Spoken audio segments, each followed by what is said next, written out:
હાલો ગાય આવી ગયા છીએ ભોપાલ સુબોમાં છોલે કુલચે ખાવા. भाई ने बोला करने का तो करने का. લુખી જેવી લાલ લાલ બાદશાહ જોઈ શકો છો તમે.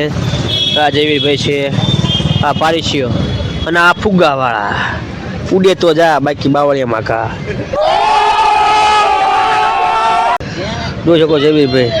શું કહો તમે રોહિતભાઈ, કેવું લાગ્યું તમને જમવાનું? કેવું લાગ્યું અહીંયા? એકદમ બેસ્ટ. તમને સરસ. શું ખાધું? નામ આવડે છે તમને? ના. છોલે કુલચે. यही नहीं अभी और सुनिए. છોલે કુલચે. તમે અક્ષયભાઈ શું કહેવા માંગો આ વિશે? જમવાનું સરસ હતું. મંચુરિયન ખાધું, મજા આવી. હા. અને આ ભાઈ કંઈક ટ્રાય છે જોયા કંઈક એકતા નથી.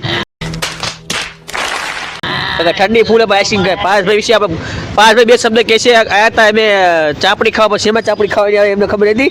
થોડી વિશે થોડી માહિતી એમને આપશે. એટલે આ કંઈક અલગ જ એક ચાપડી નામનું વ્યસ્ત. ये क्या है? નામ પહેલી વાર મેં સાંભળ્યું અને મને મજા આવી, પણ એ ફૂટી રહ્યું હતું ભાગી અમારે. અમારા મંચુરિયન અને છોલે કુલચે ખાવાનો વારો આવ્યો, પણ એ મસ્ત નીકળ્યું. હવે અમે અહીંયા જ આવશું. છોલે કુલચે ઓછા અને ડુંગળી અને મરચાં વધારે ખાવામાં આવ્યા છે, એ કોઈ વાત કરતું નથી. हमारे यहाँ ऐसा ही होता है. ગાંઠિયામાં નીકળશે ત્યારબાદ આમાં બ્લોગ આરા બનશે. હવે તમે આગળ બનીએ રહેજો. આગળ આપણે ખેટલા આપવામાં જવું છે, ગાંઠિયાની બધી રિવ્યુ લેવાની છે. અને સામે છે આ ભાઈ છે ફુગાવાળા. गजब बेइज्जती है. સામે છે ખાવ ગલી ગોપાલ અને આ છે સુબો. ક્યારેક આવો તો રૂબરૂ મુલાકાત લો તો તમને રકમ મજા આવશે. સમજી ગયા? સુબો મોલ હે.